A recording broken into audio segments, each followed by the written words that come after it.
Hello everyone, welcome to शिक्षा chamber. आज की इस वीडियो में हम करने वाले हैं क्रिमिनल मिसअप्रोप्रिएशन, जो कि MPCJ 2012 का एक क्वेश्चन है। जैसे कि क्वेश्चन आपको स्क्रीन पर दिख ही रहा होगा कि what is criminal misappropriation, how it differs from criminal breach of trust and cheating. तो देखते हैं सबसे पहले क्रिमिनल मिसअप्रोप्रिएशन क्या होता है। क्रिमिनल मिसअप्रोप्रिएशन को हम एक एग्जाम्पल के थ्रू समझते हैं। जैसे ए और बी दो बेस्ट फ्रेंड्स हैं। ए ने और बी ने सेम टिफ़िन बॉक्स लिए, मतलब सेम लंच बॉक्सेस ले लिए, और गलती से एक दिन क्या होता है, ए जो है वो बी का टिफ़िन बॉक्स लेकर चला जाता है। उसको ये नहीं पता होता कि वो टिफ़िन बॉक्स ए का है, तो मतलब ऐसे ले जाता है, उसको कुछ नहीं पता होता कि वो टिफ़िन बॉक्स मेरा है या नहीं है, अपना समझ के वो ले जाता है। और फिर उसके बाद वो उसको जब पता चलता है कि अरे ये टिफ़िन बॉक्स तो मेरा है, तो क्या करता है, अपने पास रख लेता है। तो इसको बोलते हैं क्रिमिनल मिसअप्रोप्रिएशन। यानी कि पहले उसकी कोई इंटेंशन नहीं थी फ्रॉड करने की या फिर उस चीज़ को लेने की, उसके बाद उसने उस चीज़ को ले लिया और फिर उसने कन्वर्ट कर दिया उस चीज़ को अपने यूज़ के लिए, तो उसको बोलते हैं criminal misappropriation.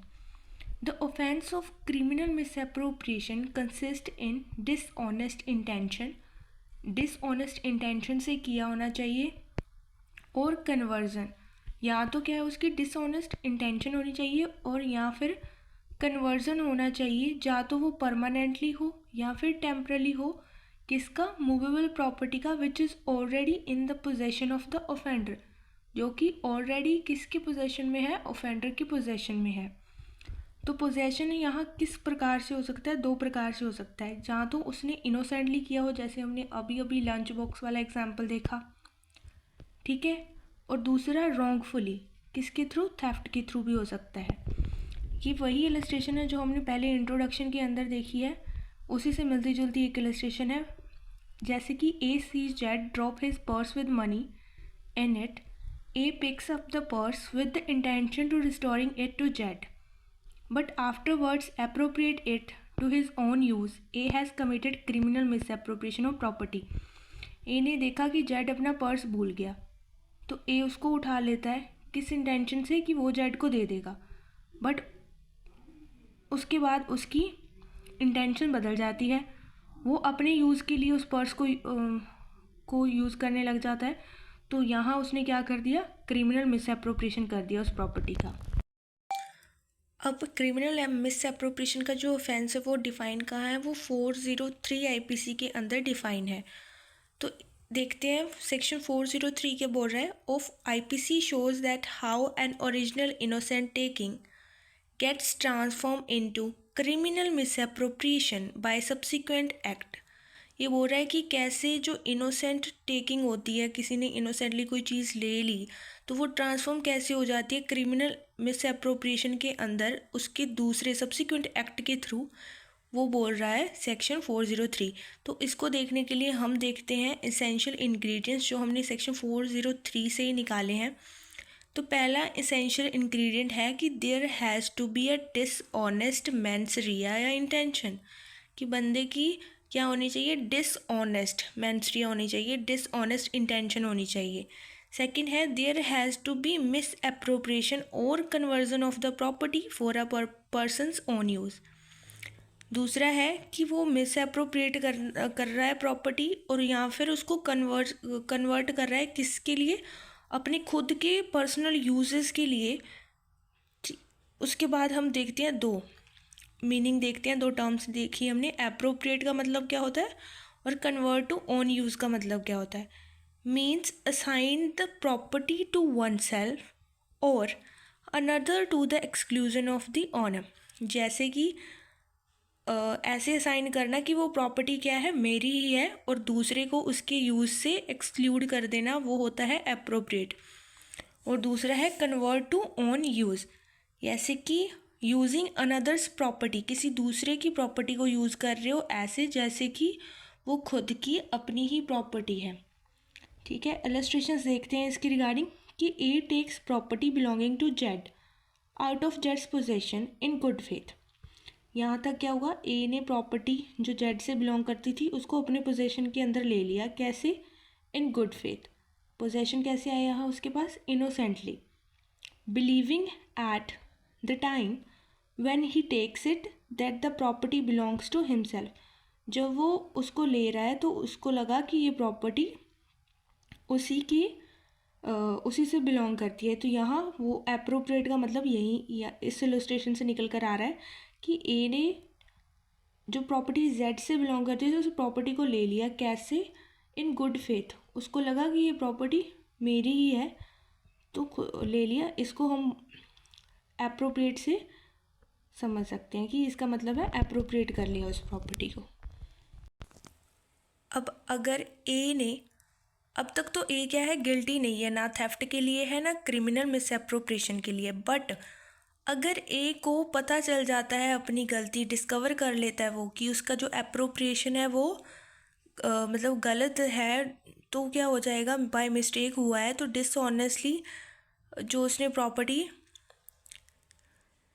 To his own use he is guilty of an offence under 403। और उसके बाद अपनी मिस्टेक को डिस्कवर करने के बाद उसको पता चल गया कि उसकी नॉलेज में आ गया कि बाय मिस्टेक उसने जेड की प्रॉपर्टी को उठा लिया है, उसके बाद भी वो उस प्रॉपर्टी को यूज़ कर रहा है एज अ अपने मतलब यूज़ के लिए, अपने पर्सनल बेनिफिट्स के लिए। तो क्या कर दिया उसने, 403 का ऑफेंस कर दिया जो कि है क्रिमिनल मिसएप्रोप्रिएशन। और थर्ड जो इसका मेन एसेंशियल है वो क्या है, and such property must be movable, movable property होनी चाहिए। तो हमने क्या देखा, 403 क्या बताता है, 3 एसेंशियल्स की बात करता है। एक तो उसकी डिसऑनेस्ट इंटेंशन होनी चाहिए, और सेकंड है कि वो प्रॉपर्टी को एप्रोप्रिएट कर रहा हो या फिर क्रिमिनली एप्रोप्रिएट कर रहा हो, मिस एप्रोप्रिएट कर रहा हो उस प्रॉपर्टी को, या फिर उसको यूज़ कर रहा हो अपने पर्सनल बेनिफिट्स के लिए। और वो प्रॉपर्टी कैसी होनी चाहिए, अगर मूवेबल है तो उसने क्या किया है, 403 का ऑफेंस क्रिमिनल मिसएप्रोप्रिएशन किया है। अब देखते हैं डिफरेंस क्रिमिनल मिसएप्रोप्रिएशन और क्रिमिनल ब्रीच ऑफ ट्रस्ट के अंदर। तो पहला है क्रिमिनल मिसएप्रोप्रिएशन और criminal breach of trust. Offender may have come into possession of the property in any way, कि ऑफेंडर के पास उस प्रॉपर्टी का पोजेशन कैसे आ सकता है, किसी भी वे के अंदर आ सकता है। चाहे तो वो थेफ्ट से भी उसका पोजेशन ले सकता है, या फिर उसने इनोसेंटली ले लिया उसका पोजेशन, या फिर कंसेंट से ले लिया ऑनर की, या फिर किसी और रॉन्गफुल मीन से ले लिया। मतलब कोई भी वे से ऑफेंडर के पास के उस प्रॉपर्टी का पोजेशन आ रहा है क्रिमिनल मिसएप्रोप्रिएशन के अंदर। लेकिन क्रिमिनल ब्रीच ऑफ ट्रस्ट के अंदर क्या होता है, पोजेशन जो होता है प्रॉपर्टी का वो एक पर्टिकुलर मोड जो कि है इंट्रस्टमेंट, उसी के थ्रू आता है ऑफेंडर के पास। किसके थ्रू आता है, एक पर्टिकुलर मोड के थ्रू आता है जिसको हम बोलते हैं इंट्रस्टमेंट। सेकंड जो इसका डिफरेंस है वो है कि क्रिमिनल मिसएप्रोप्रिएशन के अंदर डिसऑनेस्ट मिसएप्रोप्रिएशन होनी चाहिए या फिर कन्वर्जन होना चाहिए। लेकिन सीबीडी के अंदर क्रिमिनल ब्रीच ऑफ ट्रस्ट के अंदर क्या होता है, डिसऑनेस्ट मिसएप्रोप्रिएशन और कन्वर्जन के साथ साथ वायलेशन भी होता है जो लॉ ऑफ कॉन्ट्रैक्ट है उसकी टर्म का, जो कॉन्स्टिट्यूट करती है इंट्रस्टमेंट ऑफ सच प्रॉपर्टी। तो पढ़ते हैं इन CBT dishonest misappropriation or conversion but also disposition and violation of the term of law of contract constituting entrustment of such property। उसके बाद थर्ड डिफरेंस देखते हैं। थर्ड डिफरेंस है कि जो क्रिमिनल मिसअप्रोप्रिएशन है वो हमेशा मूवेबल प्रॉपर्टी के अंदर होता है, लेकिन जो क्रिमिनल ब्रीच ऑफ ट्रस्ट है वो किसी भी प्रकार की प्रॉपर्टी, चाहे वो मूवेबल है या फिर इमूवेबल है, उन दोनों के अंदर हो सकता है।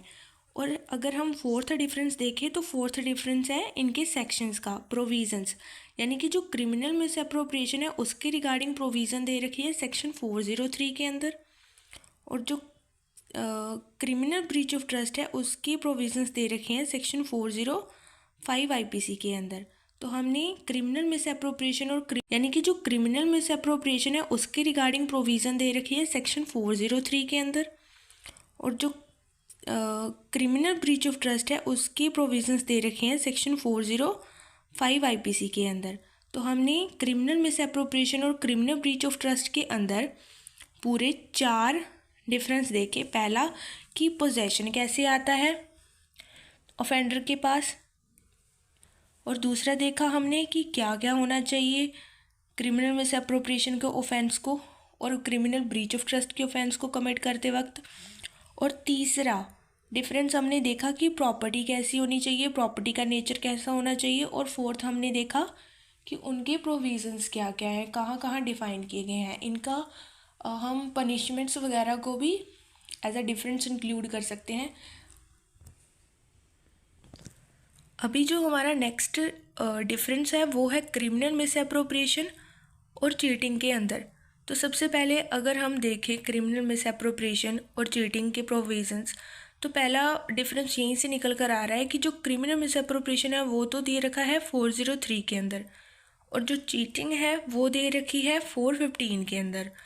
और सेकंड अगर हम देखें तो क्रिमिनल मिसअप्रोप्रिएशन के अंदर डिसऑनेस्ट एप्रोप्रिएशन होनी चाहिए, लेकिन चीटिंग के अंदर क्या होता है, फ्रॉडुलेंट इंटेंशन होती है और इंड्यूस करता है कोई बंदा डू समथिंग और नॉट टू डू समथिंग के लिए। ठीक है।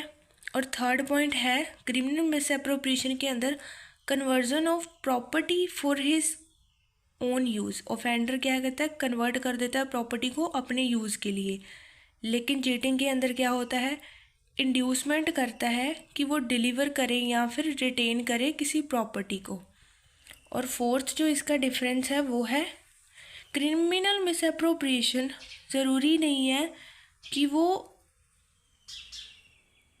शुरू से ही मिसरिप्रेजेंट चीटिंग की गई हो या मिसरिप्रेजेंट किया गया हो, वो ज़रूरी नहीं है। लेकिन चीटिंग के अंदर क्या होता है, the act of misrepresentation starts from the beginning of the act. Misrepresentation का जो एक्ट है वो कहाँ से शुरू होता है, बिगनिंग से ही शुरू हो जाता है। लेकिन क्रिमिनल मिसअप्रोप्रिएशन हमने पढ़ा था कि वो बाय इनोसेंट भी हो सकती है। तो शुरू में उसका जो एक्ट है ऑफेंडर का वो इनोसेंट वे से भी हो सकता है, लेकिन जो चीटिंग है उसके अंदर उसका एक्ट मिसरिप्रेजेंटेशन का बिगनिंग से स्टार्ट हो जाता है।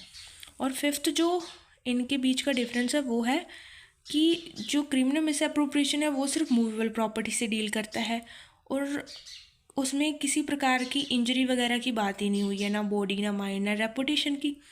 लेकिन जो चीटिंग है वो अफेक्ट करता है, वो इंजरी देता है किसको भी, माइंड को भी हो सकती है, बॉडी को भी हो सकती है, रेपुटेशन को भी हो सकती है और प्रॉपर्टी को भी। यानी कि चीटिंग के अंदर माइंड, बॉडी, रेपुटेशन और प्रॉपर्टी इज़ मस्ट इंजरी के लिए। लेकिन यहाँ क्या है, क्रिमिनल मिसअप्रोप्रिएशन के अंदर सिर्फ मूवेबल प्रॉपर्टी को कोई इंजरी हो रही है। So guys this is all about today's class, today's lecture. So हम कल मिलते हैं एक नई वीडियो, एक नए क्वेश्चन के साथ। तब तक के लिए please like, share and comment my YouTube and subscribe my YouTube channel. Thank you so much.